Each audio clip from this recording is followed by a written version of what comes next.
Shout out to First Them News for tagging me in this story. Oh, Academy, lend me your antennas for a second or a few minutes so we can address this situation right here that I know some of you or many of you or most of you will not talk about. So we have this situation coming out of Florida. Yes, we are back in Florida, where you have this man by the name of Thomas Lee Simmons, and he is 37 years of age, of Winter Haven. I'm guessing that is in Florida. I've never heard of it.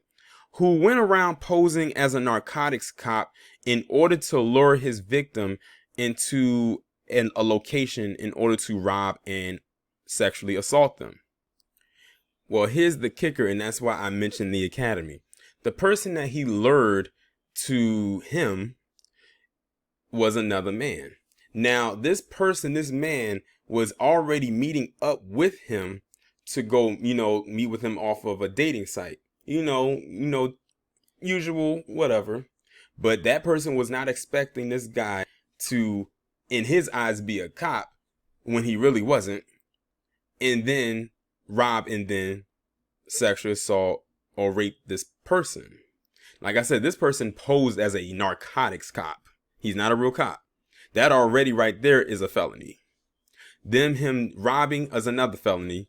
Then raping is another felony. So this guy already has like 3 felonies on top of him and on top of whatever else they're going to charge him with. But I'm going to go ahead and read this article coming from the Orlando Sentinel. A meetup at a Haines City motel arranged through an online dating site ended in a heinous attack by a knife-wielding man who posed as a narcotics agent, according to Polk County Sheriff's Office. In a statement, PCSO spokeswoman Alicia Manato said the attack occurred Tuesday at the Stay Plus Inn, which is on the U.S. Highway 27. The victim called 911 to report that he had been raped and robbed there. The victim told detectives he had been talking to an unknown man who deputies later identified as 37-year-old Thomas Lee Simmons of Winter Haven through a dating site, which led them to agreeing to meet. When Simmons arrived, he drew a knife from a sheath on his belt and ordered the victim to strip and lay on the bed. The victim reportedly told detectives that Simmons claimed during the ordeal that he was with the narcotics unit, pretended to talk to someone on the radio, and said there were other officers outside the room. Simmons then raped the victim, deputies said. After the armed sexual battery, the suspect told the victim that he had agents that was going to go to the victim's sister's house and they were going to get her as well. Before leaving, deputies say Simmons stole the victim's driver's license, passport, iPhone, Apple Watch, and several pairs of Air Jordan shoes.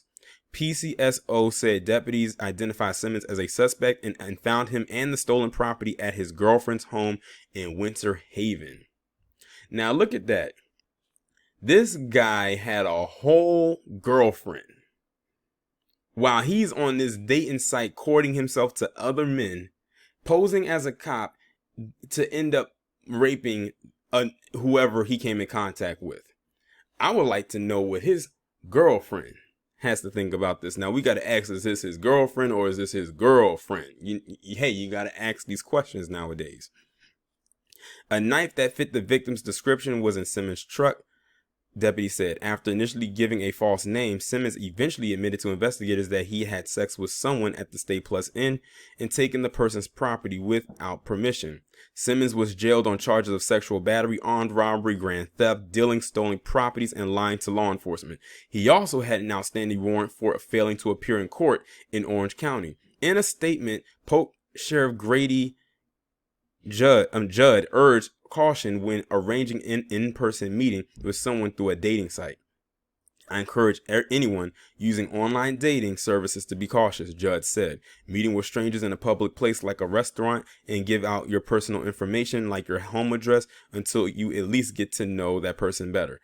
I couldn't do the online dating thing. It is some weirdos on there. Remember the Craigslist killer from years ago? And that's how he got his victims.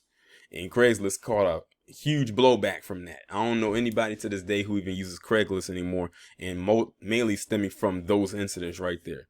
But yeah, this guy is sick, and he looks the part too. Like, he's not even looking at the camera. He's got a smirk on his face like he's happy about what he did and everything like that. But look at the lengths that he went in order to do this to another person. Meanwhile, he has a whole spouse, or significant other, I should say, at home. And that's what he was doing. So basically, he was living on the DL. And this is what he was, decided to do. And it's crazy because he went through those lengths to do what he did when he didn't even have to do all of that.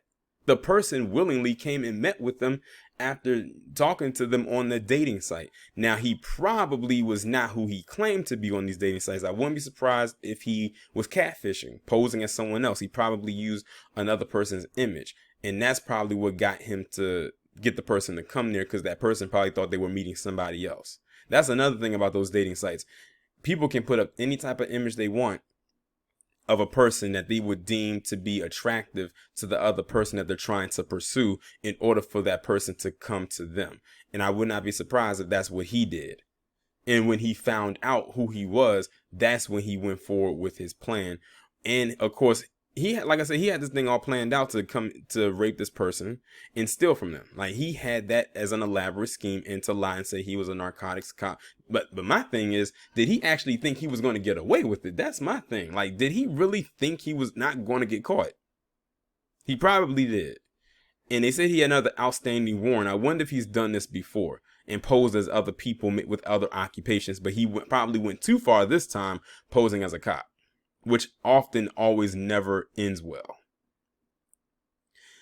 But yeah, and it is in Florida, so there's that. Y'all let me know what y'all think about this story down in the comments. Like, share, subscribe. Make sure you have your notifications turned on. And I will talk to you in the next one. And before I forget, because I almost forgot about this story reminds me of some incidents that were happening in the area I live in, more so in DC a few years ago, where you had these individuals driving around in these dark vans, snatching people up off the street, snatching up other men off the street, taking them to an undisclosed location and raping them and dumping them off somewhere. I remember when that happened. I don't know if the 1LVZ is listening, but he could definitely testify to that, because I remember when that happened and that was scary. So, but luckily for me, you wouldn't have caught me walking around no street at DC at any time of night, point blank, period. But I remember when that was going on a few years ago. It was probably going on when I was probably in college, so it wouldn't have really affected me at all because I wasn't even in the area. But I remember when that was occurring. It was brief, but it was scary at the same time.